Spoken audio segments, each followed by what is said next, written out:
It was a dark and stormy night when my parents decided to leave me home alone for the first time in our new home. Before they left, they went ahead and warned me to lock the doors, lock the windows, and cover everything with curtains just to make sure that nobody could see in. They told me that the reason they were telling me this was because there had been a series of break-ins in the surrounding houses in the area, and they wanted me to be safe. So, once they finally left, I followed their instructions. I locked the doors, I locked the windows, and I covered everything with curtains just to make sure that I was safe. After that, I went ahead and fixed some dinner for myself, sat down and did my schoolwork while I was eating some dinner, and once I finished my dinner, I decided to go downstairs and finish my homework up down there.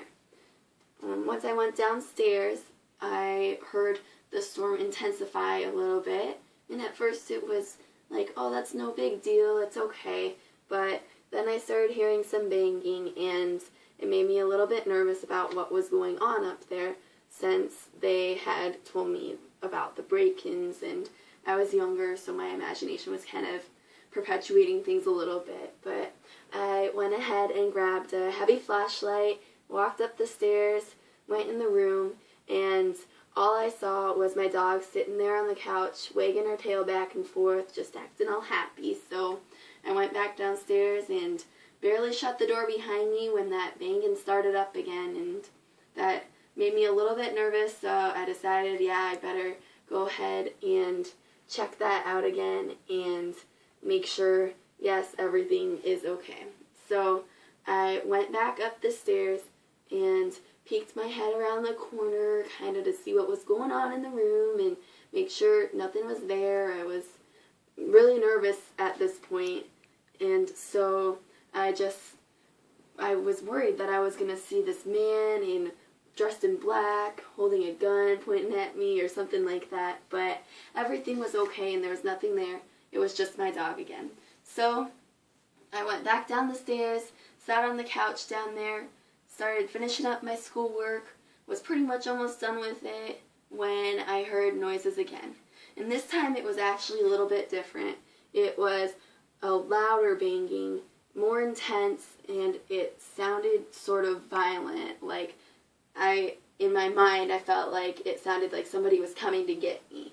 So I ran up the stairs quick, and I listened at the doorway to kind of hear and see what was going on in the room, and I really didn't hear anything much more than the banging back and forth, getting louder and louder. And then I heard a squeak, like the door to the porch was opening, and that really made me worry that there was somebody in here. So I ran back down the stairs as quick as I possibly could, got on the phone, called my mom and dad, and made sure that they were on their way home. I told them the story about how I thought somebody was in the house, I thought somebody was coming to get me, and they say, Julie, you need to hide under the bed and make sure that nobody can see you and make sure that you're really well hidden and safe. And so I went ahead and did that and got myself, in a safe position, and they got on their way home. They were home in less than 15 minutes when the normal drive takes an average of 30 minutes. So that was a pretty quick trip, and my dad went ahead and announced over the phone, hey Julie, we're here, everything's going to be okay. I'm coming in with a metal baseball bat, and I'm going to check everything out. He checked everything out, and he got on the phone again and said, hey, everything's looking okay, you can come out, and I'll tell you what happens. Basically what happened is the dog was playing with her cardboard tube toy that we made for her, and she was just bouncing around on the walls, bouncing all back and forth, and having a good time, but she felt guilty when I came up the stairs, and so she ran back quick to the couch, sat herself down, and made it look like nothing was going on when I got upstairs.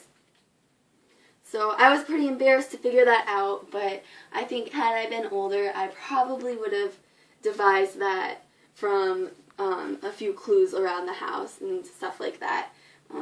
It really did sound like somebody was breaking in, but really nobody was. And now I know better to keep my dog with me and at least keep my eye on her to kind of see what's going on around the house.